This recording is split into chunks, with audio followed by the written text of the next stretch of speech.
یہ سیدھا سا عمل ہے. حضور اکرم صلی اللہ علیہ وسلم کا یہ ارشاد ہے اور اللہ کا وعدہ ہے. میرے محترم بزرگوں اور دوستو، اس بنیاد پر مسجد کے نرمان میں ہمیں زیادہ سے زیادہ حصہ لینا چاہیے. اور مسجدیں ہمارے گھر کی طرح نہیں بلکہ اللہ کا جب گھر ہے تو ہمارے سے بہت بہترین گھر بننا چاہیے، بہت شاندار. اس میں کوئی فضول خرچی نہیں ہے، اس میں کوئی اسراف نہیں ہے، بلکہ آپ بہترین کیا مسجد بنائیں، اس میں ہر قسم کی فیسلٹی ہو، اس میں ساری چیزیں ہوں، اس میں استنجا خانہ، پیشاب خانہ، اس میں باتھ روم، غسل خانہ، اس میں بہترین انداز سے پڑھنے کا، بہترین انداز سے وعظ کا، بہترین انداز سے دعوت اور تبلیغ کے کام کرنے کا، اور جتنے بھی سویدھائیں ہیں ان تمام سویدھاؤں کے ساتھ مسجد کا نرمان کریں. اللہ تبارک و تعالی آپ سب لوگوں کے اس نیک عمل کو قبول کرے گا. میرے محترم بزرگوں اور دوستو، اور جیسا کہ میں نے آپ کو بتلایا کہ حضور کے زمانے میں بلکہ خلفاء کے زمانے کے اندر بھی مسجدیں یہ ایک اکیلا سینٹر تھا جہاں پہ سارا کام، اس کے بعد تالا بند کر دیا، پھر عصر کا وقت آیا، 15 سے 20 منٹ کے لیے ہم نے کھولا، پھر تالا مار دیا. ایسے ہی ہوتا ہے؟ نہیں، مسجد کو ہر وقت آباد رکھنا چاہیے، مسجد کو ہر وقت آباد رکھنا چاہیے. تلاوتیں ہوں، ذکر و اذکار کی مجلس. اجمیری رحمۃ اللہ علیہ، خواجہ بختیار کاکی رحمۃ اللہ علیہ، خواجہ نظام الدین اولیاء رحمۃ اللہ علیہ، اور اسی طریقے سے اخیر دور میں ہمارے حضرت شیخ الہند رحمۃ اللہ علیہ، حضرت مولانا حسین احمد مدنی رحمۃ اللہ علیہ، اور ہمارے آسام کے سب لوگوں کے اندر جو پریچت حضرت شیخ باسکندی رحمۃ اللہ علیہ، ان کی بھی خانقاہیں کہاں تھی؟ مسجدوں کے اندر تھی. میرے محترم بزرگوں اور دوستو، اور اس خانقاہی نظام کے ذریعے سے ان حضرات نے ایسی تربیت کا کام کیا ہے کہ پورا کا پورا علاقہ ان کو راہ راست پہ لگایا. جہاں کے لوگ رات کو سونا ان کو نصیب نہیں ہوتا تھا، چین نہیں، سکون نہیں، امن نہیں، شانتی نہیں، چوری ڈکیتی، قتل و قتال، لڑائی جھگڑا، زنا، اور اسی طریقے سے شراب خوری، نشہ خوری، نہ جانے کتنی گناہوں کے اندر لپت تھے. لیکن بزرگوں نے اس خانقاہی نظام کے ذریعے سے وہاں کی دنیا کو بدل ڈالا، وہاں کے علاقے کو بدل ڈالا، نوجوانوں کی تربیت کی، بوڑھوں کی تربیت کی، جو غلط عقائد لوگوں کے دلوں کے اندر بیٹھے ہوئے تھے اس کو ختم کیا، اور اللہ کی وحدانیت کا، جناب نبی کریم علیہ السلام سے سچی عقیدت اور محبت کا جذبہ لوگوں کے اندر پیدا کیا. تو وہاں سارے لوگوں کے اندر امن اور شانتی اور سکون پیدا ہوا.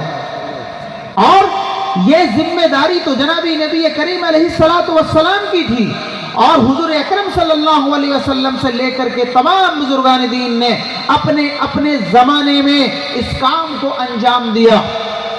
میرے محترم بزرگوں اور دوستو، لقد من اللہ علی المؤمنین اذ بعث فیہم رسولا منہم یتلو علیہم آیاتہ ویزکیہم ویعلمہم الکتاب والحکمہ. حضور اکرم صلی اللہ علیہ وسلم کے ذمے 4 کام، 4 ڈیوٹیاں حضور کے ذمے یہ سپرد کی گئی تھی، اور ان میں سے ایک ہے تزکیہ. تزکیہ کا مطلب کیا ہے؟ تزکیہ کا مطلب ہے دلوں کو صاف کرنا. ہمارے دل میں جو زنگار لگا ہوا ہے، ہمارے دلوں کے اندر جو ذکر الہی سے غفلت کی بنیاد پر شیطان نے ڈیرا جما لیا ہے اور ہمارے دلوں کو گندا بنا دیا ہے، اس کی بنیاد پر ہم ایک دوسرے سے دشمنی، آپس میں پیار اور محبت کے بجائے آپس میں لڑائی اور جھگڑا، ایک دوسرے کے مال کو دیکھ کر کے اس کے بارے میں حسد کرنا، غیبت کرنا، اور دل کی جتنی بھی بیماریاں ہیں وہ ساری کی ساری بیماریاں یہاں ہیں. اور جب دل میں یہ ساری بیماریاں پیدا ہو، اب بتائیے کہ کیا کوئی انسان اچھی نیت کے ساتھ نماز پڑھ سکتا ہے؟ صدق دل سے وہ کوئی اور دوسرا کام انجام دے سکتا ہے؟ ہرگز نہیں، غلط بات ہے. بلکہ آپ کے ہمارے مکانوں میں، ہمارا مکان ہے، چاہے وہ بانس کا بنا ہوا ہو، چاہے وہ پکا کا نرمان کیا ہوا ہو، اس میں بھی گندگی لگتی ہے، اس میں بھی جالا، یہ ماکوڑ جال اور نہ جانے کیا کیا لگتا ہے، لیکن اس کو صاف کیا جاتا ہے۔ مکان مالک کیا کرتا ہے؟ اس کو صاف کرتا ہے۔ اور اگر بہت زیادہ زنگار لگ جاتا ہے تو سریس پتے کے ذریعے سے اس کو صاف کرتا ہے۔ تو جب ہم گھر میں روزانہ صاف صفائی کرتے ہیں، صبح کو صاف کرتے ہیں، اور بھی جب کوئی زنگار لگ جاتا ہے اس کی صفائی ہوتی ہے سریس پتے کے ذریعے سے، میرے دوستو ہمارے دلوں کے اندر بھی اسی طریقے سے زنگار لگ جاتا ہے، گندگیاں بیٹھ جاتی ہیں۔ اس کو بھی صاف کرنے کے لیے اللہ رب العزت نے جناب محمد رسول اللہ صلی اللہ علیہ وسلم کو بھیجا کہ دل کی جتنی بھی گندگیاں اس کو صاف کیا جائے، ختم کر دیا جائے، اور پھر اس کے بعد رنگ لگایا جائے، کلر کیا جائے، اطاعت کا، بندگی کا، نماز کا، روزے کا، زکوٰۃ کا، حج کا، تب تو یہ ساری کی ساری عبادتیں قبول ہوں گی۔ اور اگر زنگار لگا ہوا ہوگا، حسد دل کے اندر ہوگا، دشمنی ہوگی، ایک دوسرے سے نفاق ہوگا، ایک دوسرے سے جھگڑا ہوگا، تو میرے دوستو ہماری نمازیں کیسی قبول ہوں گی، ہمارے روزے کیسے قبول ہوں گے، ہماری زکوٰۃ کیسے قبول ہوگی، ہمارا حج کیسے قبول ہوگا؟ میرے محترم بزرگوں اور دوستو، اسی تربیت کے لیے جناب محمد رسول اللہ صلی اللہ علیہ وسلم کو بھیجا گیا تھا، اور اسی کا نام تزکیہ، اسی کا نام تصوف۔ میرے محترم بزرگوں اور دوستو، اسی لیے جناب محمد رسول اللہ صلی اللہ علیہ وسلم کے پاس حضرت جبرائیل علیہ السلام تشریف لائے، اور انہوں نے پوچھا کہ آپ بتائیے مل ایمان، ایمان کیا چیز ہے؟ حضور اکرم صلی اللہ علیہ وسلم نے ارشاد فرمایا ان تؤمن باللہ، کہ آپ اللہ کے اوپر ایمان لے آئیں، قیامت کے دن کے اوپر ایمان لے آئیں، اللہ کی کتابوں کے اوپر ایمان لے آئیں۔ اور پھر اس کے بعد حضرت جبرائیل علیہ السلام نے پوچھا مل اسلام، پھر حضور اکرم صلی اللہ علیہ وسلم نے جواب دیا۔ پھر اس کے بعد پوچھا مل احسان، احسان کیا چیز ہے؟ حضور اکرم صلی اللہ علیہ وسلم نے ارشاد فرمایا ان تعبد اللہ کأنک تراہ فإن لم تکن تراہ فإنہ یراک، کہ اللہ کی عبادت اس طرح کرو کہ گویا کہ تم اللہ کو اپنے سامنے دیکھ رہے ہو، نہیں دیکھ سکتے لیکن اللہ تو تم کو دیکھ رہا ہے۔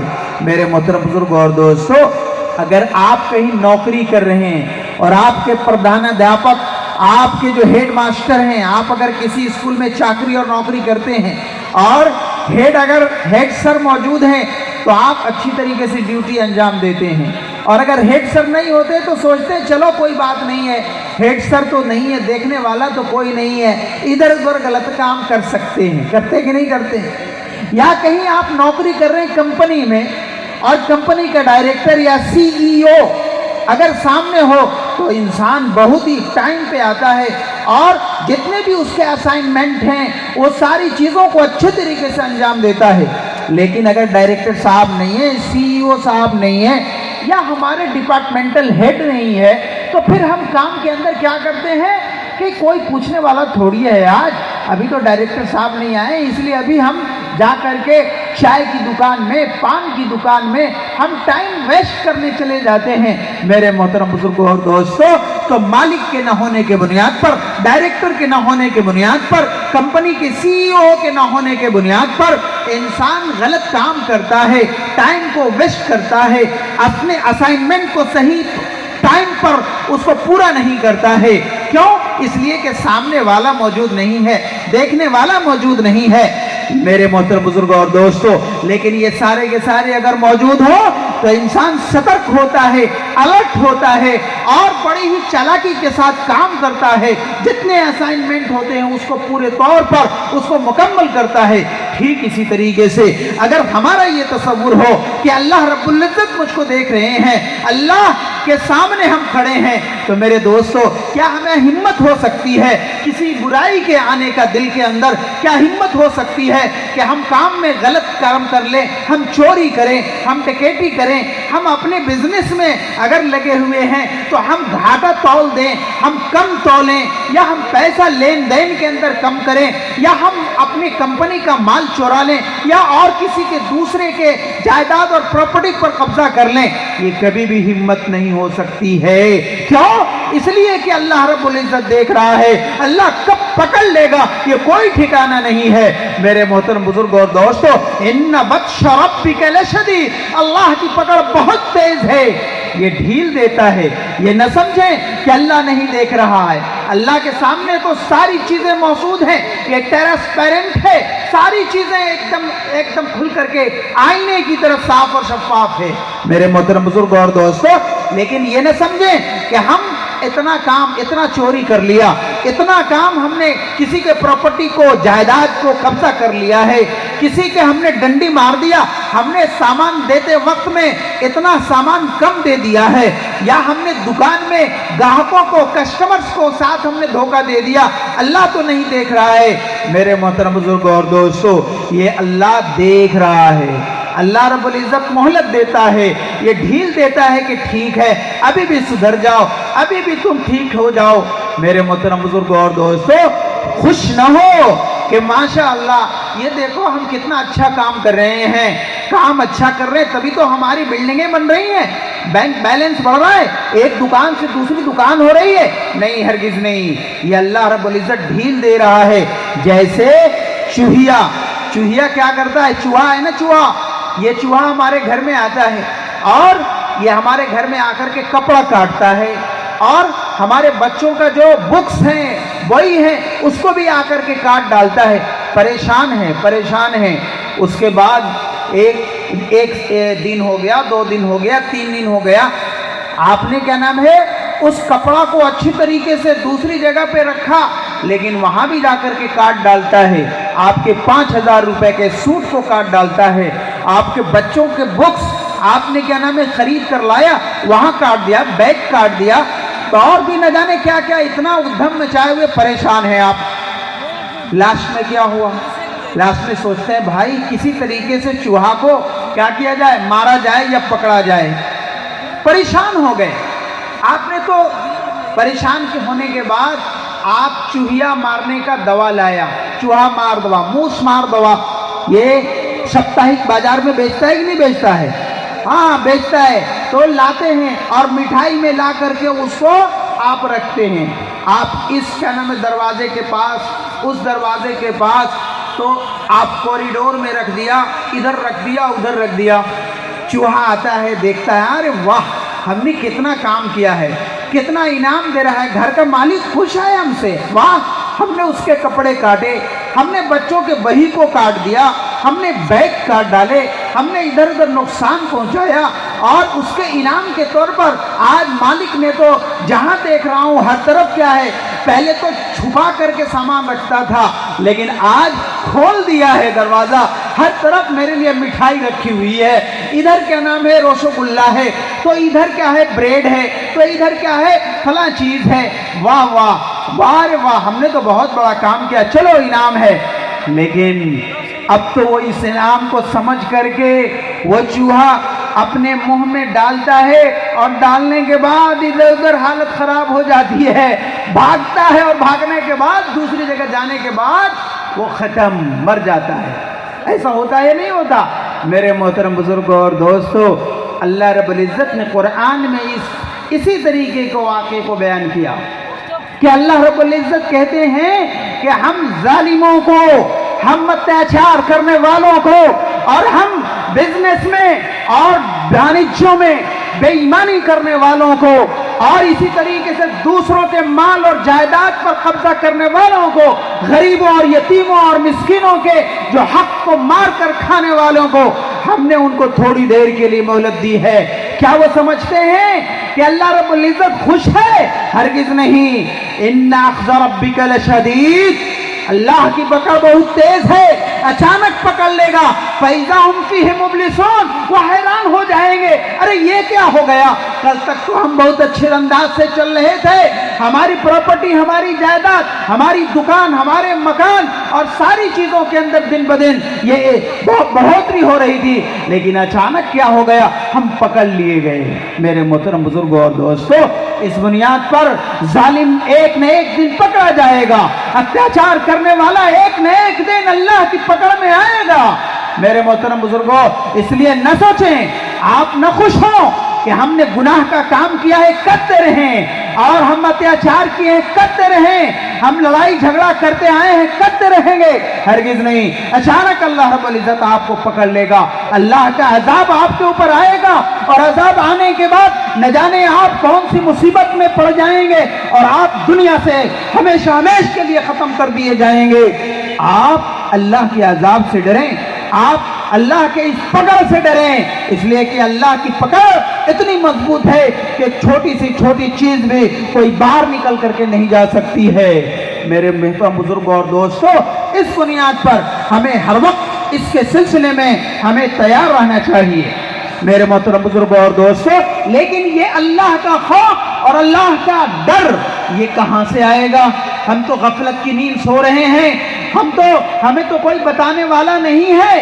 اب بتانے والا ہے، قرآن آیا، رسول آئے، نبی آئے، آدم علیہ السلام سے لے کر تاجدار مدینہ حضرت محمد مصطفیٰ صلی اللہ علیہ وسلم تک 1,24,000 انبیاء اکرام علیہ السلام آئے، اور انبیاء اکرام علیہ السلام کے جانے کے بعد صحابہ کرام کا زمانہ آیا، تابعین کا زمانہ آیا، تابعین کا زمانہ آیا، بڑے بڑے بزرگان دین اپنے اپنے وقتوں میں آئے، اور اسی مشن کو لے کر کے انہوں نے زندگیاں گزاری اور لوگوں کو سمجھانے کا، اچھے راست پر لانے کا، صراط مستقیم پر لانے کا، دعوت اور تبلیغ کی محنتیں جاری کی ہیں انہوں نے میرے محترم بزرگوں اور دوستوں۔ اور ہر وقت اللہ رب العزت کے عذاب کا، اللہ کی پکڑ کے بارے میں ڈرایا ہے میرے محترم بزرگوں اور دوستوں۔ اس لیے بزرگوں نے اپنے اپنے زمانے میں خانقاہی نظام کو قائم کیا تاکہ لوگوں کو، بھٹکے ہوئے لوگوں کو پکڑ کر کے لایا جائے، اور ان کا جو گندگی ہے، اس کو جو یہ لگ چکے ہیں، اس کو صاف کیا جائے، اور صاف کرنے کے بعد صحیح طور پر صبغۃ اللہ ومن احسن من اللہ صبغہ، اللہ کی رنگ یہ بہت ہی محبوب رنگ ہے، اللہ کے رنگ میں رنگتے ہیں ان بندوں کو، کہاں رنگتے ہیں؟ خانقاہی نظاموں کے اندر، ذکر و اذکار کے ذریعے سے، وعظ اور نصیحت کے ذریعے سے میرے محترم بزرگوں اور دوستوں۔ تو مسجدوں کو بھی سینٹر ہونا چاہیے خانقاہی نظام کا، دعوت و تبلیغ کی محنت کا، قرآن کریم کی تفسیر کا، احادیث رسول کے ذکر کا میرے محترم بزرگوں اور دوستوں۔ اگر یہ کام کر لیا جائے گا، مسجدوں کو سینٹر اور یہ مرکز بنا لیا جائے، تو انشاءاللہ ہمارے علاقے میں خیر ہی خیر ہوگا، ہمارے علاقے میں بے ایمانی نہیں ہوگی، ہمارے علاقے میں ایک دوسرے کے خلاف لڑائی اور ایک دوسرے کے بارے میں اپنے دل میں دشمنی، حسد اور بغض نہیں رہے گا، اتیاچار باقی نہیں رہے گا، ہر طرف انصاف ہوگا، ہر طرف عدالتیں قائم ہوں گی، اور سارے لوگ آپس میں بھائی بھائی کی طرح زندگی گزاریں گے، بندھتو قائم ہوگا میرے محترم بزرگوں اور دوستوں۔ یہ کس سے ہوگا؟ یہ اور دوسری چیزیں نہیں کر سکتی ہیں میرے محترم بزرگوں اور دوستوں۔ پولیس کے پہرے اور اسی طریقے سے اور دوسرے پہرے، اس سے یہ کام کچھ حد تک تو ہوتا ہے، لیکن پولیس کہاں تک کے دیکھے گی میرے دوستو؟ لوگ چھپ چھپ کر کے گناہیں کرتے ہیں، شراب چھپ چھپ کر کے کرتے ہیں، غلط کام چھپ چھپ کر کے کرتے ہیں، وہاں پہ پولیس کا اور دوسرے لوگوں کی نگاہیں نہیں پہنچ سکتی ہیں، لیکن اللہ کا خوف پیدا ہو جائے، اللہ کا ڈر پیدا ہو جائے، تو میرے محترم بزرگوں اور دوستو، یہ آپ رات کے اندھیرے میں بھی ہوں، وہاں پر بھی آپ اللہ کے ڈر سے آپ کوئی غلط کام نہیں کر سکتے۔ میں حضرت ماعز اسلمی رضی اللہ تعالی عنہ کا واقعہ سناتا ہوں۔ بخاری شریف کی حدیث ہے کہ حضرت ماعز اسلمی رضی اللہ تعالی عنہ کو شیطان نے بہکا دیا، اور شیطان کے بہکاوے میں آ کر کے انہوں نے غلط کام کر لیا۔ غلط کام کرنے کے بعد ان کو ہوش آیا، ارے یہ کیا ہو گیا؟ حضور اکرم صلی اللہ علیہ وسلم کے دربار میں پہنچتے ہیں اور کہتے ہیں حضور مجھ سے ایسا غلط کام ہو گیا ہے، اس لیے مجھے سزا دے دیجئے۔ حضور اکرم صلی اللہ علیہ وسلم نے چہرہ پھیر لیا کہ نہیں تم سے یہ غلط کام نہیں ہوا۔ پھر وہ ادھر آتے ہیں، کہتے ہیں نہیں حضور مجھ سے غلط کام ہو گیا ہے۔ دیکھیے کتنا اللہ کا ڈر ہے کہ اگر اس دنیا میں ہم چلے جائیں گے، لیکن کل اللہ رب العزت کے ہاں تو ہماری پکڑ ہوگی، وہاں پہ ہم کیا جواب دیں گے؟ حضور اکرم صلی اللہ علیہ وسلم پھر ادھر چہرہ گھما لیا، وہ بھی ادھر آیا۔ حضور نے کہا ابھی کا جنون، ارے بھائی شاید تم یہ جو غلط کام کیا لگتا ہے کہ تم ہوش میں نہیں ہو، تم کو جنون ہو گیا، پاگل ہو گئے ہو، اس لیے ایسی باتیں کر رہے ہو۔ کہا نہیں حضور، میں مجنوں پاگل نہیں ہوا ہوں، ہوش میں ہوں، میں صحیح بات کہہ رہا ہوں۔ انہوں نے اقرار کیا، اپنے جرم کا اعتراف کیا، اور اس کے بعد جناب نبی کریم علیہ الصلوۃ والتسلیم نے ان کے اوپر سزا جاری کی ہے۔ دیکھیے یہ ہے اللہ کا تقوی، یہ ہے اللہ کا خوف، اللہ کی خشیت۔ اور اسی خشیت کے بارے میں قرآن کریم میں بار بار فرما رہا ہے، یا ایھا الذین آمنوا اتقوا اللہ حق تقاتہ ولا تموتن الا وانتم مسلمون۔ اے ایمان والو، تم لوگ اللہ سے خوب ڈرو، اور تمہاری موت اس حال میں ہو کہ تم مسلمان رہو۔ میرے دوستو، یہ ہے تقوی کہ ہم چاہے رات کے اندھیرے میں غلط کام کر رہے ہو، رات کے 12 بج چکے ہو، کوئی بھی نہیں ہے، ایسے وقت میں غلط کام کرنے کا خیال پیدا ہوا، لیکن فوراً خیال آیا کہ اگرچہ دنیا والے سو چکے ہیں، یہاں پہ جتنے بھی پہرے دار اور نائٹ گارڈ ہیں وہ لوگ بھی ہمیں نہیں دیکھ رہے ہیں، تو اس لیے یہ